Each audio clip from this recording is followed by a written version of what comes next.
Já colocamos. 2010 agora, e já houve uma visão por parte das empresas com relação ao departamento novo? Ainda não, Luciano. Essa é por isso da ideia do primeiro fórum, para mostrar que a diretoria existe, que nós estamos trabalhando com este assunto, né? E que para as empresas, como tu falaste, elas precisam criar uma área dentro da sua empresa que trate de inovação. Assim como existe área comercial, existe área de marketing, existe área financeira, a inovação tem que ser tratada como uma área para se trabalhar com este assunto. Né? E isso pode se buscar aí nas redes de conhecimento profissionais que consigam ajudar as empresas a criarem a inovação.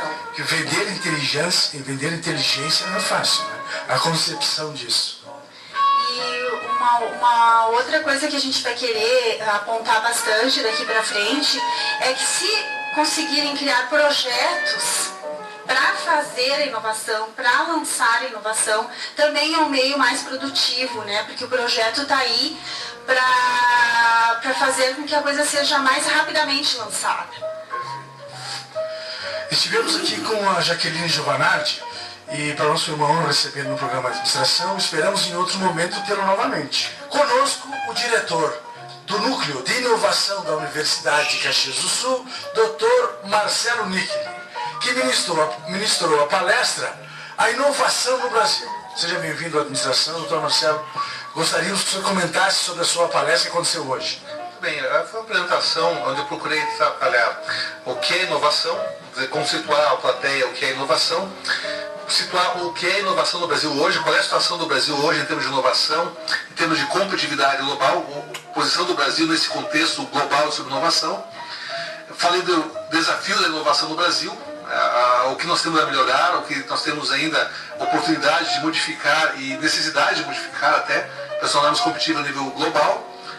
Coloquei alguns incentivos que o Brasil oferece hoje à inovação, de uma forma rápida. Existe hoje uma estrutura, existem leis, existem órgãos trabalhando o fomento da inovação no país e oportunidade de crescimento econômico do próprio país em si. E um pouquinho mais também aí sobre inovação na Universidade de Caxias do Sul, né? Como a UFSC trabalha em inovação, qual é a importância que a Universidade dá à inovação, isso se reflete em projetos, se reflete em estrutura, então a forma que a UFSC também se insere nesse contexto de inovação. Professor Marcelo, e a inovação das empresas de Caxias do Sul com relação aos projetos da universidade? Nós temos hoje na universidade 93 projetos de inovação e desenvolvimento tecnológico em andamento, sendo desses 93, 40 são com empresas.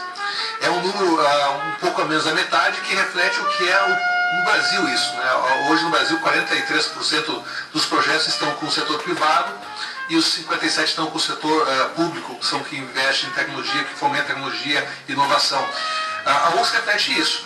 Entretanto, o nosso número de projetos está parelho, o valor são menores. Os valores das empresas de investimento hoje na nossa região são menores em relação ao que nós temos de fomento no setor público, né?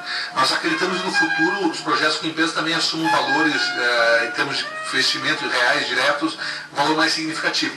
Mas ainda assim é incipiente. Entretanto, é um processo muito melhor do que estávamos há 5 anos atrás, por exemplo, né? Que é quase inexistente, né? Hoje nós já temos esse tipo de situação, de contexto empresarial. Esses projetos, a Universidade de Caxias do Sul repassa às empresas recursos para que aconteça esse laboratório de inovação? Aí é uma parceria. Nós juntamos as empresas recursos, nós entramos né, com instalações, com professores, com alunos. No caso de empresas, conforme o edital, por exemplo, se é um edital público que prevê recursos, esses recursos são, normalmente a empresa entra com um valor e a universidade recebe recursos federais e se desenvolve com as tecnologias, produtos novos que depois são compartilhados entre os parceiros. Se a empresa faz uma parceria com a universidade, então depende dessa divisão conforme a parceria é feita. Existem projetos, por exemplo, que a empresa contrata a universidade para desenvolver a tecnologia. Então isso é da empresa efetivamente. Mas mesmo nas situações, nós ganhamos em professor ganha experiência, que leva para a sala de aula, preservado obviamente o segredo industrial envolvido. Os alunos ganham experiência pela vivência, pela interação com empresas, que é onde ele vai estar estudando para depois ir para o mercado de trabalho. Então ele consegue com isso também ganhar experiência. Então existem vários formatos. Existem até projetos que nós desenvolvemos o trabalho de conclusão de curso dos alunos, onde a empresa tem um custo realmente mínimo, né? E se consegue até desenvolver alguma coisa significativa, né? Seja inovação, em produto, em processo, seja vendo até a questão do papo nosso de administração e gestão mesmo. Doutor Marcelo, como é que uma empresa pode se candidatar a participar de um programa como esse? Bom, é só nos procurar na Universidade de Caxias do Sul, na Coordenadoria de Inovação, Desenvolvimento e Extensão. Nós estamos lá no Bloco A. É só procurar por a Coordenadoria de Inovação e Extensão, nossos telefonistas, né, que eles nos repassam, e nós começamos a conversar com as empresas. O processo pode ocorrer também através até de professores. Né? É comum nós ter professor programa em sala de aula para alunos, que trabalham em empresas, que são donos de empresas, e depois eles trazem essa demanda para nós conversamos, e nós temos condições de fazer várias composições para atender essas demandas das empresas. Vou aproveitar a sua colocação, professor, e as empresas têm que ser de porte médio, existe uma definição, só as grandes podem participar, ou uma pequena empresa, uma microempresa pode iniciar seus estudos em inovação com a universidade? Não tem limite de porte, né? Nós temos projetos hoje com empresas até de 2 funcionários, temos um projeto em andamento, e projetos de empresas maiores. Né? Qualquer empresa a gente pode estar aberto a trabalhar. Né?